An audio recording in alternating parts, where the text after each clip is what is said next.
As if a stay-at-home mom has any right to speak. You think you can live off someone else's earnings? My husband started treating me harshly once he realized I wasn't contributing financially. I do all the housework and child rearing, but that's not what he values. I'm Emily. I'm currently unemployed to take care of our 1-year-old son. In other words, I'm a housewife. Originally, I was a nurse. After graduating from college, I started working at my father's hospital under the same conditions as other new graduates. It was a demanding job but fulfilling. Receiving gratitude from patients was always a joy. I advanced in my career, but my love life was a different story. I had a major gynecological illness in my early 20s, making it difficult for me to have children. Plus, men shied away once they learned my father was the hospital director. I had given up on marriage, was past 30, and was working even harder when I met Jason. He was a mid-career hire as an office worker. We got acquainted at a work welcome party, went on a few dates, and he asked me out. As adults, we naturally became intimate, and miraculously, I got pregnant. Being told I couldn't have children, I was overjoyed and in tears. Jason and I married, buying a house together with our savings. I thought I had grasped a happy life I had given up on, but things changed quickly after the wedding. Early in the newlywed period.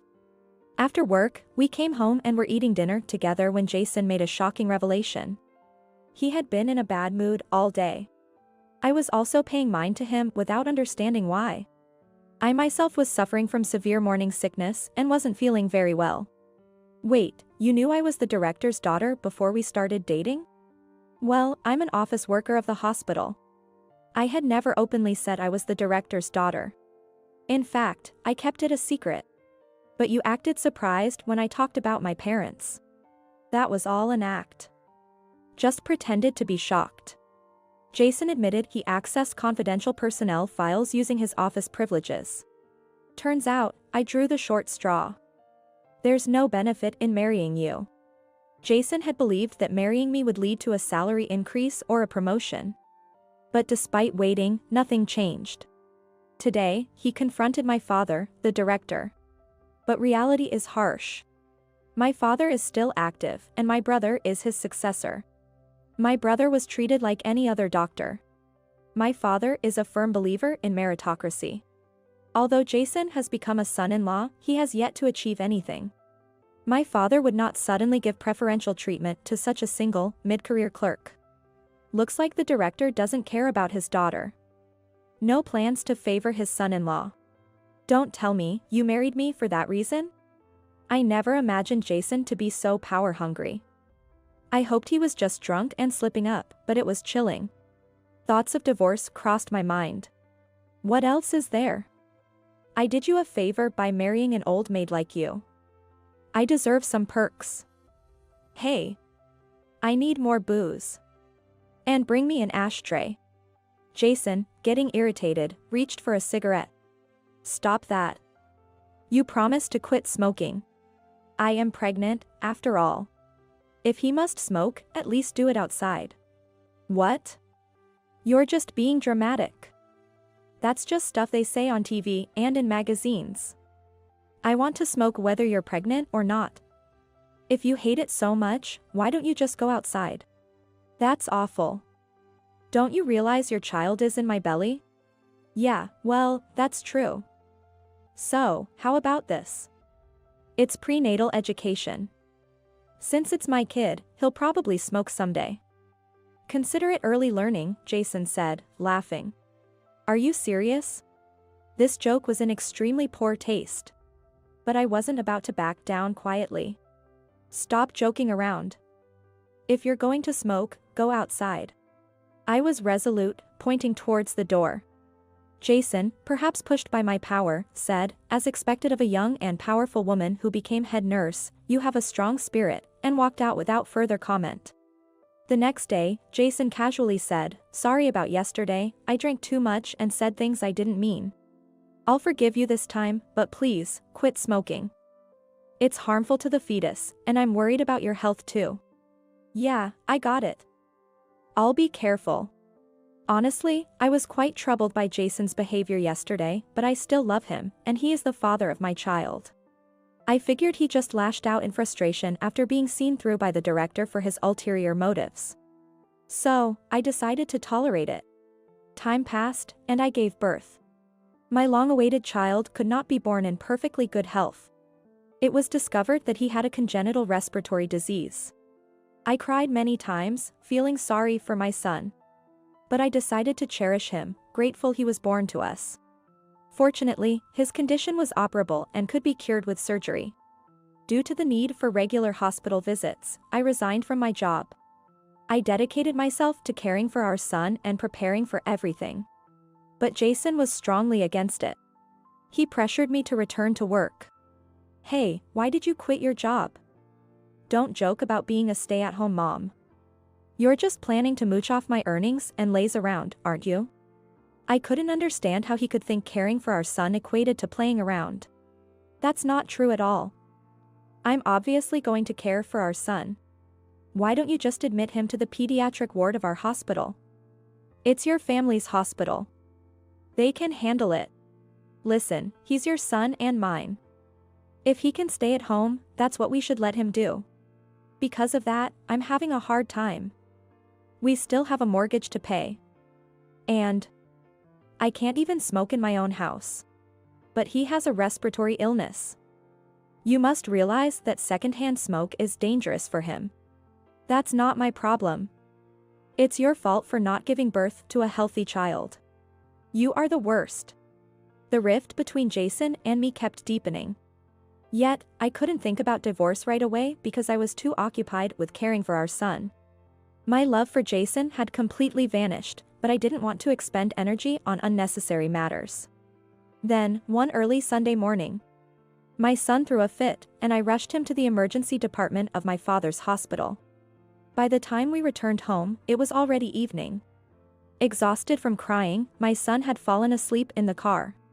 As I quietly entered the house, trying not to wake him, I found Jason asleep in the living room. Apparently, he had passed out from drinking. It reeks of cigarettes. There were several empty cans of beer and hard seltzer around. He might have been drinking alone in the living room, taking advantage of our absence. I immediately took my son to the bedroom. I activated the air purifier to full power and made sure he was sleeping soundly. I can't allow that to happen. I was so angry. Jason only thought about himself. This time, my patience had completely run out.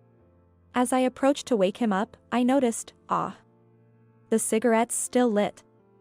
A cigarette that was still burning had fallen from the ashtray onto some nearby tissues and started a fire. Dangerous. I instinctively opened my son's water bottle.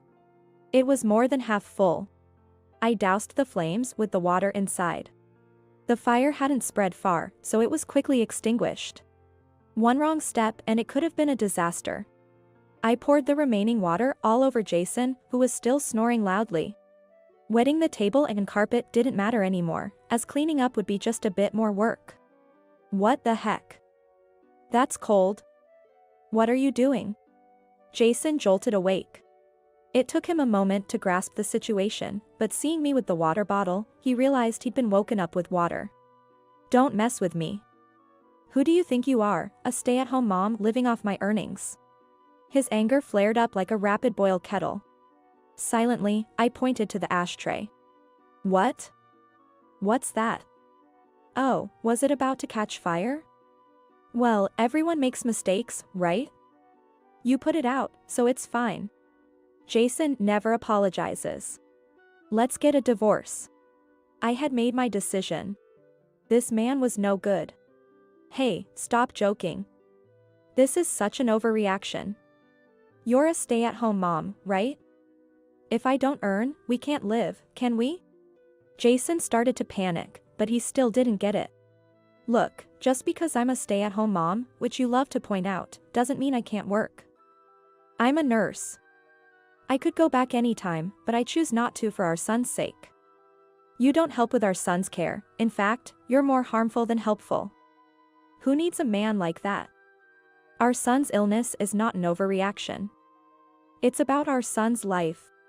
It was just a break, smoking a cigarette. You don't have to be so harsh about it. Jason still refused to admit his faults, grumbling on. You're usually much harsher.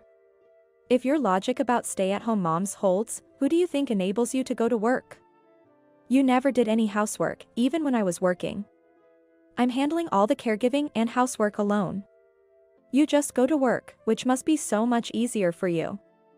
Oh right, you're just an office worker. I always earned more than you. That's why you hated me becoming a stay-at-home mom, right? Because it meant less money to spend. As I laid it all out, Jason was taken aback. Also, you keep saying you're the house owner. Our house is jointly owned, remember? I'm a homeowner too. I have just as much right to have a say as you do. For now, I can't even stand to look at you, so can you leave for today? I defeated Jason in the argument and kicked him out. And so, we got divorced.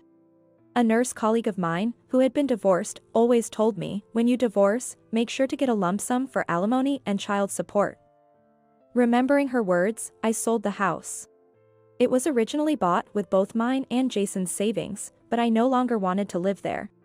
I decided it was better to convert it into money, taking back my share of the savings we used for the house purchase, along with the alimony and child support, all in one go. Cutting ties completely was truly for the best. Jason apparently planned to stay at his current job even after our divorce. He had quite the nerve. But he became the subject of gossip, so he was irritated, and one day, he smoked in a non-smoking area. Then, the fire alarm went off. Fire trucks were dispatched, and the police arrived, making it a matter for the newspapers. Jason found himself unable to stay at his job and had to resign voluntarily. According to information from my in-laws, there was nowhere willing to hire a troublemaker like Jason. Jobless and without money for cigarettes, he was forced into an involuntary state of quitting smoking. He's apparently suffering from nicotine withdrawal symptoms. Though I divorced Jason, I maintained a reasonably good relationship with my in-laws. That's because, compared to Jason, they were normal and sensible people. I couldn't understand how they could have a son like him. During the divorce, my in-laws listened to both Jason's and my side of the story, concluded Jason was at fault, and apologized to me and my family. Afterwards, considering their son's actions, they decided not to provide any assistance to him, deeming it his own doing. Jason, having expected help from his parents, was left struggling in poverty. Serves him right. My in-laws continue to adore their grandson, sending gifts for his birthday and other occasions. I occasionally visit them and stay in touch through messages. Recently, my son had surgery, which was successfully completed. When he woke up from the anesthesia and faintly smiled, I felt a profound sense of happiness. I was able to protect his precious life. His recovery is going well, which is a huge relief. I've decided to return to work once my son fully recovers. This experience has renewed my appreciation for the nobility of saving lives. When a family member is sick and anxious, I can be there as a nurse for both the patient and their family. I split up with Jason and my son is now healthy. I am starting a new and happier life.